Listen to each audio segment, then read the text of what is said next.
Bonsoir. Merci d'être avec nous. Député de la France Insoumise des Bouches-du-Rhône et numéro 2 de LFI. Vous serez interrogé ce soir par Pauline Simonet, par Philippe Corbet, par Samuel Fitoussi. Manuel Bompard, en quelle année êtes-vous né? Je suis né en 1986. 1986, vous avez commencé à travailler et donc à cotiser à quel âge?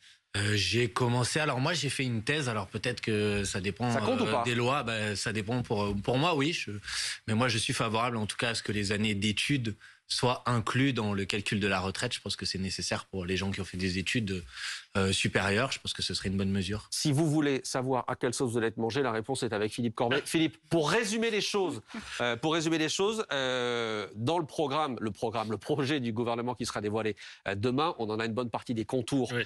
Désormais, il y aura deux conditions. Travailler 43 ans pour pouvoir partir au mieux à 64 ans. Oui, et quand on parle de deux conditions, on a beaucoup parlé ces derniers mois, ces dernières semaines de la question de l'âge légal. Donc le gouvernement s'est arrêté sur 64 ans.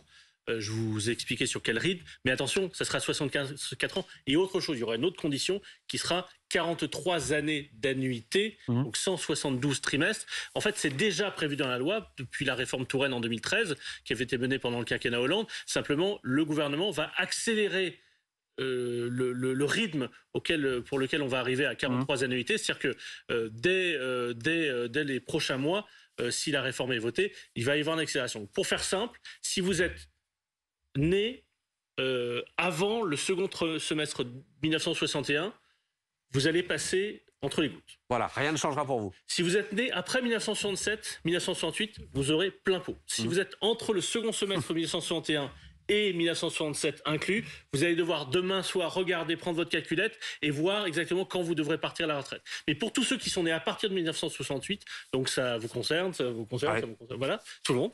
Tout le monde autour de la table.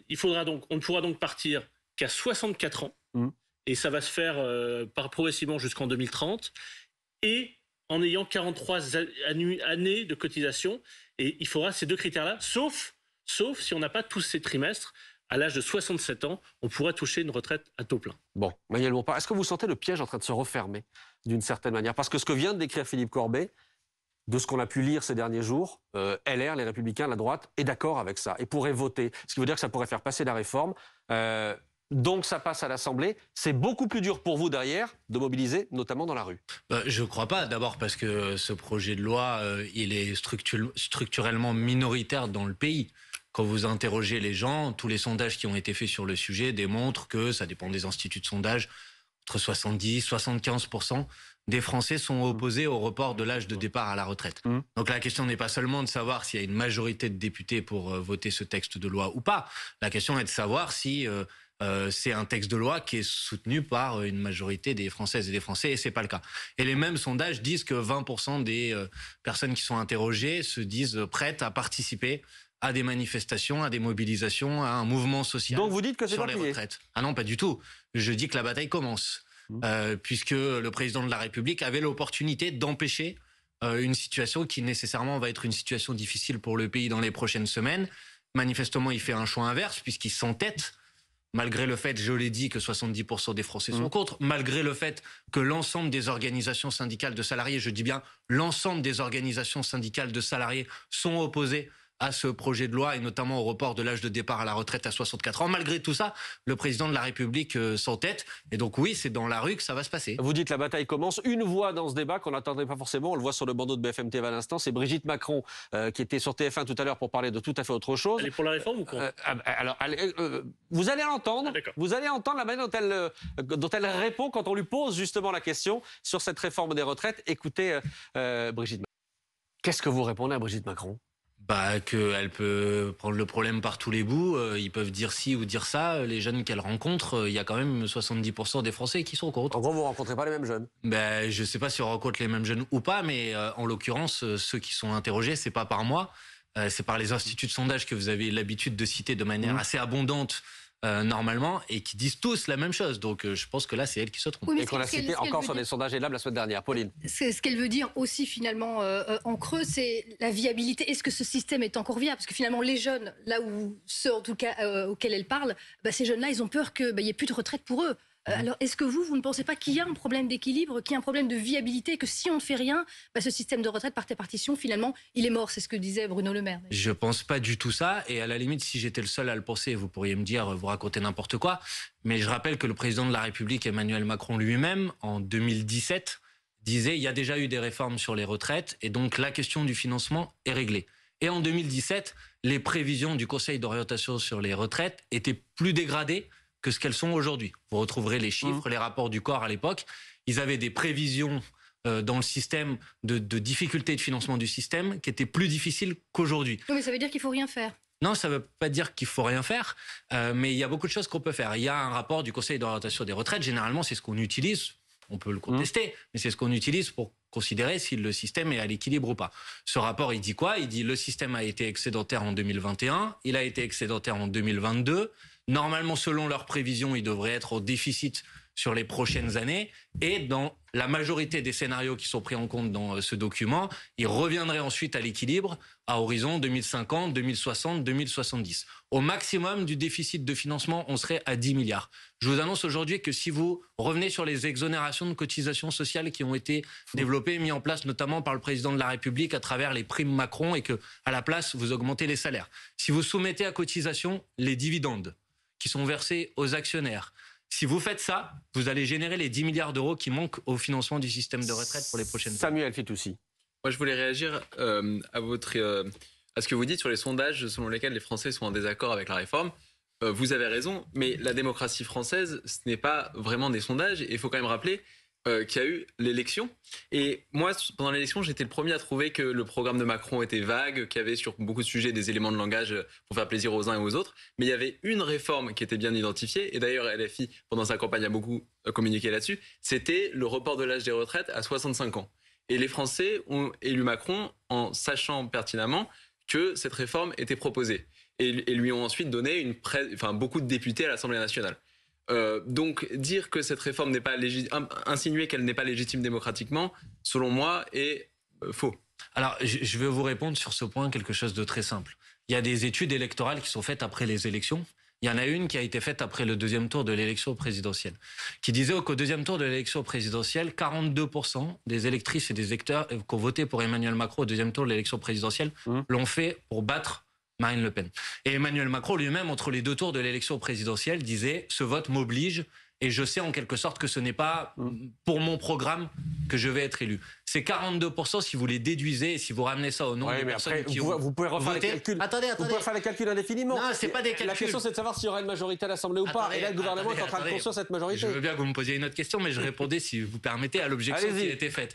Moi, je vous dis, j'ai regardé les choses précisément. Ça veut dire que le programme d'Emmanuel Macron, il a été soutenu par 20% des inscrits sur les listes électorales en France. Vous pouvez considérer que ça donne à Emmanuel Macron un mandat populaire pour reporter du coup, le vôtre encore moins, Emmanuel. Je ne le pense pas. Le vôtre encore moins. Donc, mais le mien encore moins, c'est vrai, puisqu'il y avait moins. Mais il n'y a pas que moi qui défendais l'idée qu'il fallait pas reporter l'âge de départ à la retraite. Mais simplement, la question qui est posée, c'est de savoir si c'est majoritaire dans la population ou pas. Bon, et clairement, ce n'est pas le cas. Est-ce que votre job d'opposant dans les jours et dans les semaines qui viennent, c'est de lutter contre une espèce de résignation?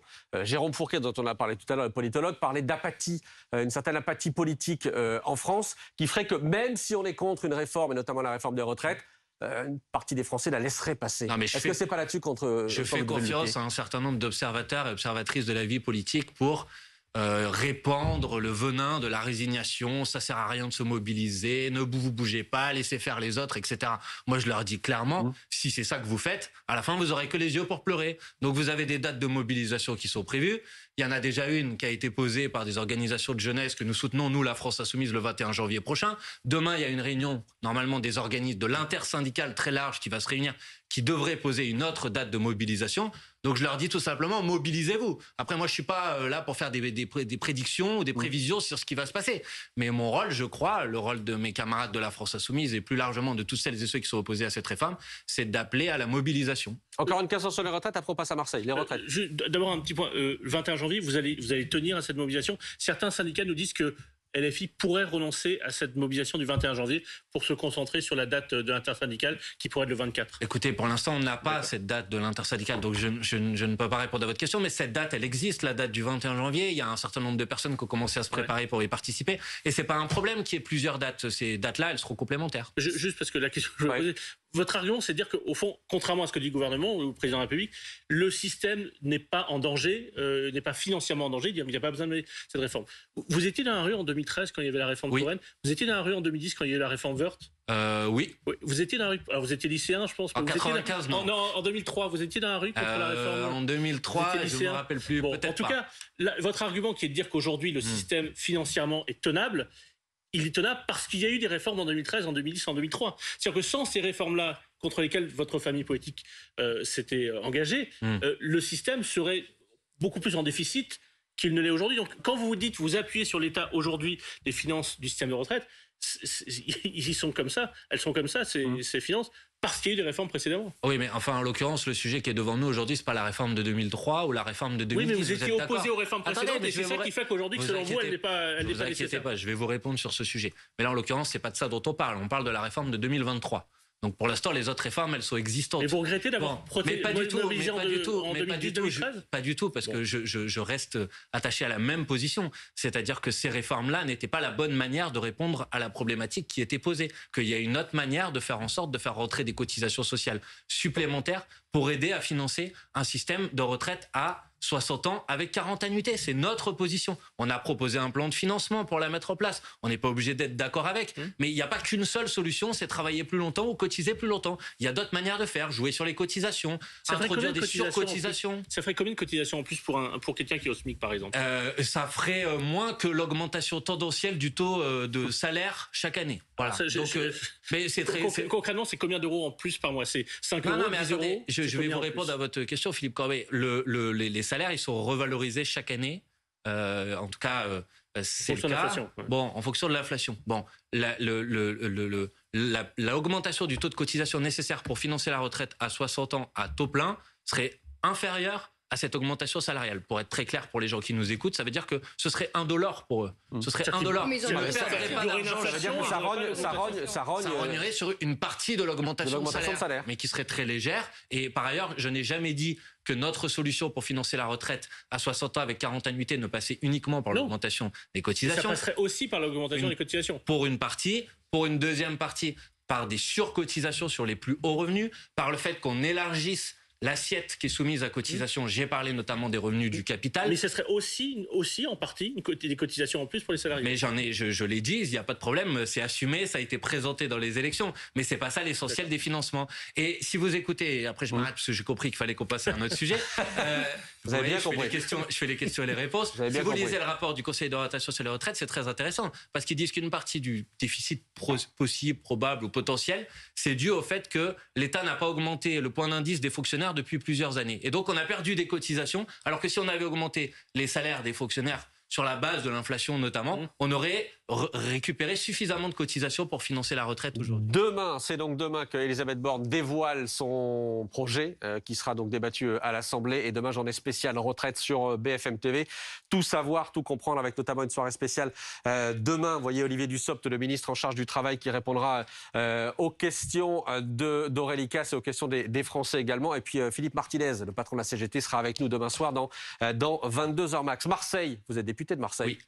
Manuel Bompard, je voulais vous parler ce soir des habitants du quartier des Campanules. Je ne sais pas si vous connaissez, on est dans le 11e. C'est pas mal la circonscription. Non, c'est pas votre circo, mais c'est votre ville, 11e arrondissement de Marseille. Ils vivent ce que vivent beaucoup de Français. Des dealers ont tenté de s'installer en bas de chez eux, mais les habitants résistent depuis une semaine. Ils passent jour et nuit dans leur hall d'immeuble pour occuper le terrain, simplement pour occuper le terrain et empêcher les dealers de s'installer. Bonsoir Océane. Bonsoir. Merci beaucoup d'être en direct avec nous. Vous vivez dans ce quartier, une partie de votre famille vit aussi dans ce quartier. Quartier tranquille, mais où des dealers sont apparus, je le disais, il y a une semaine. Qu'est-ce que ça veut dire occuper le terrain concrètement? Ce soir, il est 23h11. Occuper le terrain, voilà, comme vous le voyez, il est 23h11 et on se relaie, autant les hommes que les femmes, que les personnes âgées. On boit du café, justement ce soir on a fêté l'anniversaire d'une résidente Donc pour vous montrer que vraiment on a créé vraiment un bel élan de solidarité, on en est vraiment fiers. Et voilà, là on se relaie, hein. On a l'aide de la police qui vient vraiment pratiquement toutes les heures, toutes les 30 minutes ils sont là, ils viennent nous parler, ils essayent de faire des rondes, hein. Mais le combat continue, comme on dit, on a gagné la guerre, mais on a gagné la bataille, mais on n'a pas gagné la guerre. Effectivement, la bataille est gagnée parce que vous avez réussi à repousser d'une certaine manière les dealers qui avaient commencé à s'installer. Comment ça s'est passé avec eux? Comment vous avez fait pour les repousser? Ben moi, en fait, je suis née ici, en fait, au Campagnol. J'ai vécu pendant 17 ans. Donc, moi, il y a ma famille qui habite ici, dans cette tour. Hein. Donc, moi, j'étais venue pour dire bonjour à mon père et pour lui souhaiter la bonne année. Et là, ça fait 7 jours que je suis au Campagnol avec ma voisine. On a créé cet élan de solidarité. On en est fiers parce que c'est aussi en partie grâce à nous qu'on a mobilisé tous ces locataires. Et sans ça, vraiment, sans nous, je pense qu'à ce jour, on aurait laissé les dealers prendre possession de notre résidence. On a aussi Pardon, vraiment ça, mais vous n'avez pas eu peur niveau, Non, j'ai pas peur. Moi, je suis là pour mon père, pour ma famille, pour les personnes âgées, pour mes voisins, pour les gens que je connais. J'ai grandi ici et il n'y a pas de raison d'avoir peur, on ne fait rien de mal, on défend notre cité. Et si vraiment on peut donner l'exemple pour d'autres quartiers. Après, je parle des quartiers où il n'y a pas de réseau qui est implanté depuis X années. Je parle vraiment de réseaux qui tentent de s'implanter. Donc il faut vraiment agir. Il ne faut pas les laisser investir vos locaux et il faut être très réactif. Et c'est ce qu'on a su faire. On a été très réactif. Dès le deuxième jour, on a été là, on a posé nos bagages et on ne compte pas partir. Et ce soir, votre bailleur a annoncé l'arrivée de vigiles pour les prochains jours. La police va augmenter ses rondes, c'est ce que nous disait tout à l'heure un des porte-parole de la police nationale. Restez avec nous, Océane. Manuel Bompard, on a l'habitude de cette guerre de territoire d'une certaine manière entre les dealers et les policiers. Ça, c'est ce dont on a l'habitude. Entre les dealers et les habitants, que les habitants se mobilisent comme ça. Qu'est-ce qu'on a raté pour qu'on en arrive là? On a raté le fait que malheureusement, dans un certain nombre de quartiers aujourd'hui, ça rend la vie tout simplement impossible, invivable. Des quartiers qui sont gangrénés par du trafic, on peut plus monter à la maison dans son appartement parce que bon, ça c'est manifestement. Moi, je comprends l'initiative des citoyennes et des citoyens de ce quartier, mais on peut quand même se poser la question de savoir pourquoi ils sont obligés de faire ça et pourquoi on n'a pas été en capacité de régler le problème avant. Alors, je me garderais bien de donner des leçons ou de dire qu'il y a une baguette magique pour régler le problème. Mais il me semble qu'il doit y avoir un investissement supplémentaire dans la police judiciaire, dans le travail d'enquête, dans le fait de démanteler les réseaux. Je pense, je crois qu'on a tendance à avoir une politique répressive qui est une politique qui s'attaque au bas de la chaîne, et pourquoi pas, mais qui ne se pose pas la question de comment on remonte les réseaux. Alors, quand vous attaquez au bas de la chaîne, malheureusement, il y a des personnes qui remplacent les personnes. C'est votre candidat, Jean-Luc Mélenchon, qui voulait désarmer la BAC.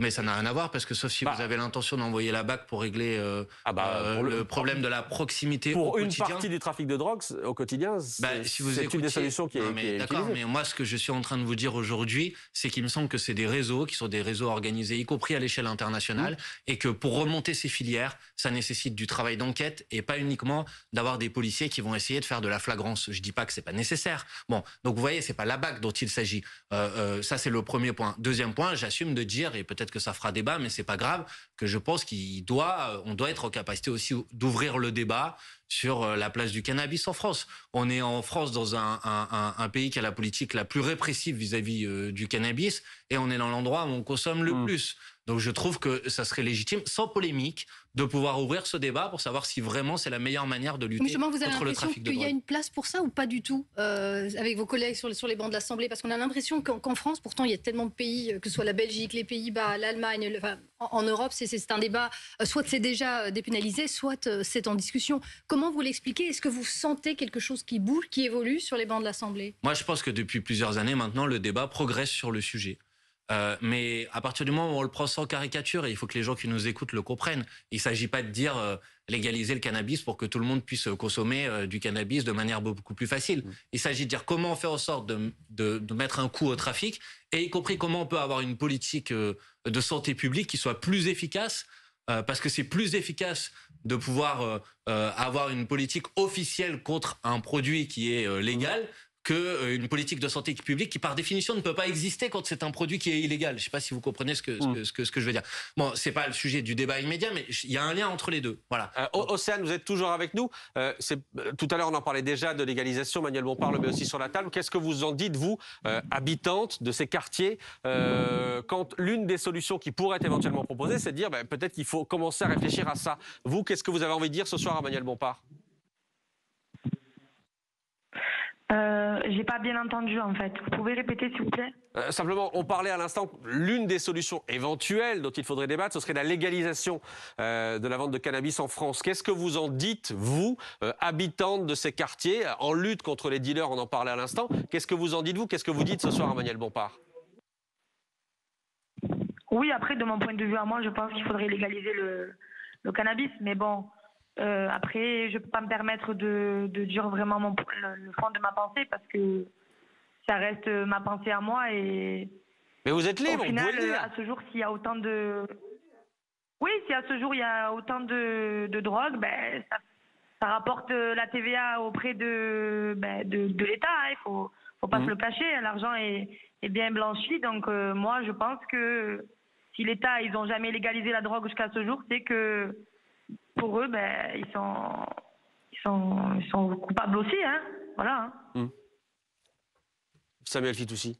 Est-ce que vous ne pensez pas, je suis d'accord avec vous qu'il y a évidemment un débat à avoir sur la légalisation du cannabis, mais dans l'état actuel des choses, est-ce que vous ne pensez pas que, étant donné qu'on démantèle sans cesse des points de deal et que juste derrière, quelques heures plus tard, il y a un nouveau point de deal qui apparaît, ça montre que les dealers jouissent d'une forme d'impunité pénale et que la justice ne joue plus son rôle dissuasif. Donc est-ce que vous ne pensez pas, vous dites que la France est le pays le plus répressif sur la drogue, mais je pense qu'il y a peut-être une confusion des deux termes de répressif, des deux sens de répressif. C'est répressif dans la loi prévoit qu'on soit répressif, mais dans les faits, les dealers ont l'air de jouir d'une certaine impunité. Donc est-ce que vous ne pensez pas qu'il y a la place pour une réponse qui passerait par une plus ferme dissuasion pénale?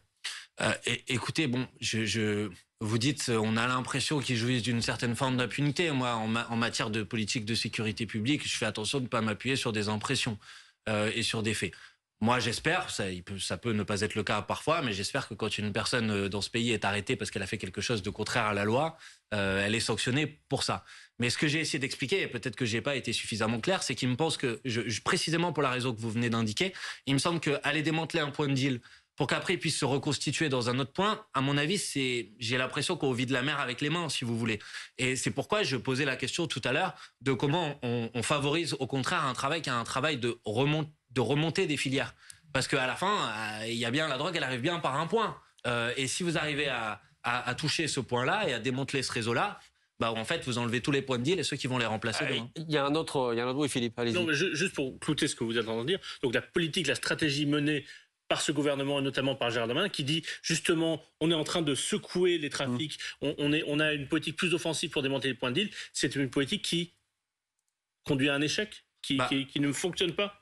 Écoutez, moi je sais pas, c'est pas moi ce soir qui démontre et qui montre le sujet sur lequel vous êtes en train de m'interroger. Donc moi j'ai mon sentiment, si vous voulez, c'est que plutôt que d'aller renforcer la manière avec laquelle on sanctionne de manière automatique, avec les amendes automatiques, les dealers qu'on va croiser en bas de la rue, j'ai l'impression que c'est pas très efficace parce que je pense malheureusement que vous allez en trouver d'autres pour les remplacer, tout simplement. Et les consommateurs, qu'est-ce qu'on leur dit? Il y a des amendes forfaitaires qui existent désormais, pris en flagrant délit, il y a une amende qui est immédiatement imposée aux consommateurs. Qu'est-ce que vous dites? Que ça ne sert à rien non plus? C'est pourquoi je pose le débat de la légalisation, parce que j'ai l'impression que ça ne fonctionne pas, tout simplement. Voilà, donc je trouve que ce serait à minima, peut-être qu'il ne faut pas le décider tout de suite, que ça nécessite du débat, je le comprends. Mais étudions ce qui s'est fait dans d'autres pays, ils ont des résultats. C'est pas juste, ma politique, elle n'est pas une politique où ma proposition, elle s'appuie pas sur l'idée que ce n'est pas grave de consommer de la drogue ou je ne sais pas quoi. Est-ce que c'est le plus efficace pour lutter, garantir la sérénité des gens qui habitent dans ces quartiers, avoir une véritable politique de santé publique? Je ne le crois pas. Samuel et Philippe, et Pauline lève la main. Débrouillez-vous. Non, Philippe, allez-y, Philippe. Après, Samuel. Une question un peu indiscrète, vous n'êtes pas obligé de répondre, mais vous consommez, vous, du cannabis? Non. D'accord.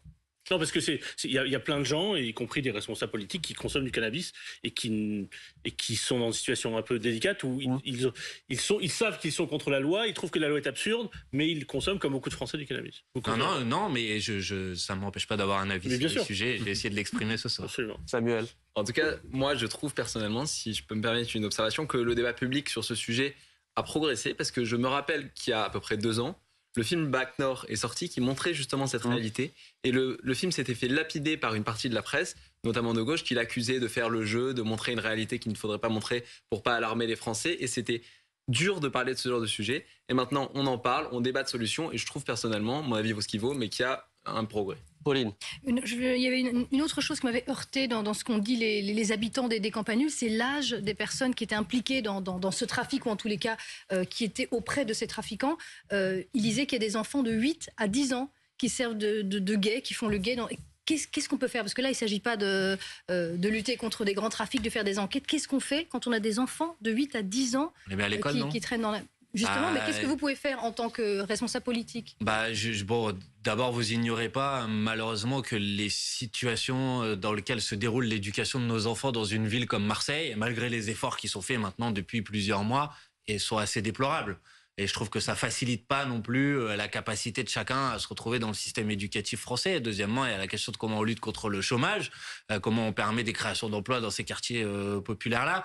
Vous avez raison de dire que c'est bien qu'on puisse en débattre, mais les critiques qui avaient été formulées à l'époque sur ce film en particulier, c'est qu'il faut faire attention aussi de ne pas réduire l'actualité de ces quartiers ou la vie de ces quartiers à ça. Parce qu'il y a une immense majorité de gens dans ces quartiers populaires qui d'abord sont victimes de ces trafics, qui travaillent, qui se lèvent très tôt le matin pour aller gagner leur croûte et essayer de vivre et de faire vivre leur famille. Et moi, je pense à ces gens-là d'abord, parce qu'en fait, pour eux, c'est en quelque sorte la double peine.